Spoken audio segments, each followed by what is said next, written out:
Ever get the feeling the guys on Surveillance Report are getting even lazier? Welcome to Surveillance Report 155, where we're dedicated to keeping you private and secure with the latest news in the past week. I'm Henry from Techlore. I am Nate from The New Oil. Purify China's cyberspace. Yeah, and it's weird to see all the different responses, because some of them were like, the government says you have to have a real name, and I'm not saying audio issues don't happen. But you mean to tell me nobody noticed during editing? Or better yet, nobody thought to increase Nate's volume while still editing?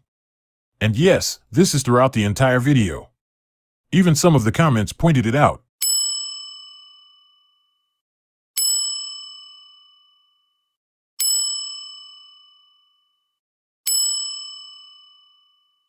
I wish this was the only issue, but the editing was even sloppier as the video progressed. Remember when they talked about just sticking to the facts and saving the commentary for the Patreon version? But also, like Henry just said in the promo segment, we try to reserve all of our analysis, commentary, jokes, opinions, things like that for the Patreon version, because like a lot of people, before we had the two versions, a lot of people were like, oh my God, dude, just stick to the facts, shut up. So that kind of solved a lot of issues. So if you find yourself being like, you know, that was so short, you barely said anything, you just covered the facts, like, maybe check out Patreon, you know, see if you like it. And, I mean, if you don't, you can always cancel it, but, you know, that might give you more of the in-depth analysis you're looking for sometimes. So it's not all jokes, it's actual opinions and commentary. As per usual, that rule quickly fell by the wayside. Yeah, and it's weird to see all the different responses, because some of them were like, the government says you have to have a real name and that's all we're going to enforce. And then others are like, one of them made a point of saying, like, if you're under 500,000, don't worry. And it's like, well, yeah, obviously, I think most of the people who are mad don't have more than 500,000. They're mad on behalf of the people that do. It's weird to see the different responses. And I guess for people who are wondering what the issue with this is, so Twitter, for example, used to be a great whistleblower platform before it became... It's always kind of been a privacy dumpster fire, but especially in the recent year or two, it's become even worse in this regard. Objectively, too, not just by opinion. You can look at the actual data, and they're actually not complying with privacy regulation as well as they used to. They're not even doing transparency reports anymore of government requests. It's really bad over there right now. But it used to be a great whistleblower platform where you can go online more or less anonymously and post what you needed to post so the world can hear on Twitter, and that slowly kind of became less of a thing you do on Twitter, and people don't want to do that anymore because Twitter isn't doing a good job of protecting whistleblowers. So this is my concern with something like this most of all, is if you have a certain amount of followers, you're now no longer going to benefit from a situation where you can actually utilize anonymity for something good. So unfortunate. Well, and there's also, and I'm sure this is intentional, but there's also that whole, like, not being anonymous chills free speech thing, which is probably what China's trying to do, is crack down on people like, hey, you can criticize us all you want, but we're going to force you to dox yourself if you get too many people listening to you.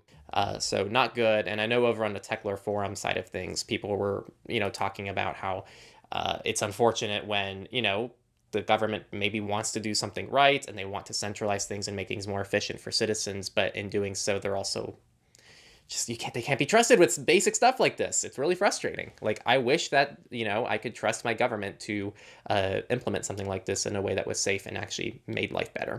Then there's the terrible jump cut editing. Be fantastic that I'm going to be a big fan of, mainly just from the DRM side of things. We only had one company story, so now we're going to go into research. There is an Aadhaar data leak out of India, and personal data of 815 million Indians is now on sale on the dark web. So the data sets on sale because they feel that they might not get their money. So interesting idea. I guess we'll see how this unfolds. Now, here in the US, the FTC has ordered... If we interpreted their GitHub page correctly. The next story comes from Phylin, who has put...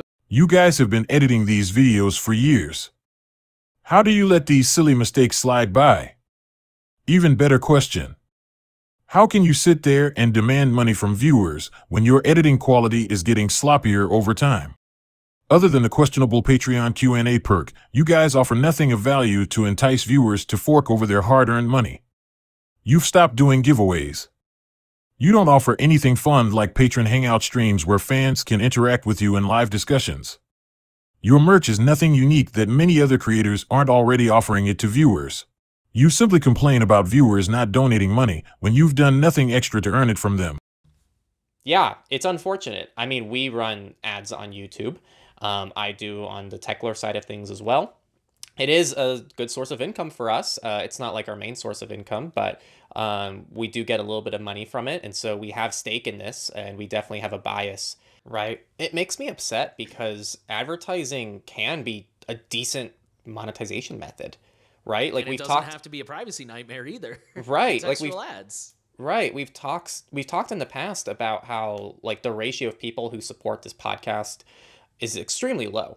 But it's not just an us issue.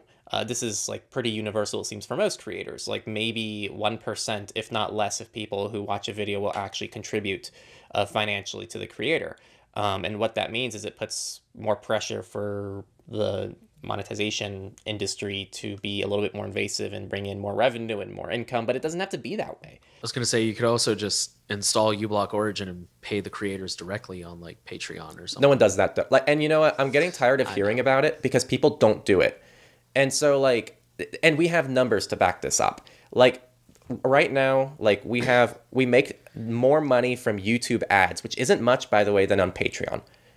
And I guarantee that's probably similar for you as well. That's most creators. Yeah. Most creators, even though most creators, ad revenue isn't even their main source of income, it's still more than what people are willing to dish out.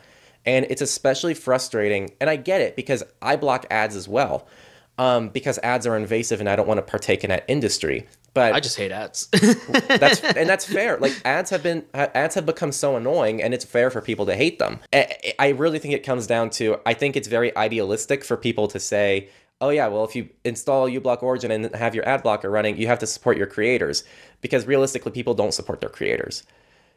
I think some people do, and I'm very appreciative of all of you that do, especially on like our stuff. But like, people just don't. It cannot.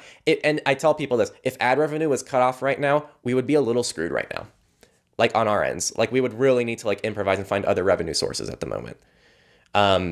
We wouldn't like die, but it would be a big hit, and it would like hurt us for a few months for us to like figure out what to do. This is pretty universal, probably on Surveillance Report and Techlore and everything. This isn't a like, oh, for every 100 viewers, we're only getting 50 of you to support us. No, it's like we're getting like a fraction of one person to support us. Like it's that bad. This isn't like a, oh, like we're looking to get to 100. No, we're looking to get to like 5 out of 100 people. It's upsetting to me. It's upsetting because I really wish a donation model worked, but it just doesn't, because people are just so hesitant to give money. If people are hesitant to give money, it's because you haven't given them something worth paying for. It's like putting up a billboard and complaining about not being paid by everyone that reads it. You think simply by uploading a video you are entitled to money, regardless of quality. If you're that desperate for money, then put some of your content behind a paywall. At least that would be more of an incentive than never-ending gratitude.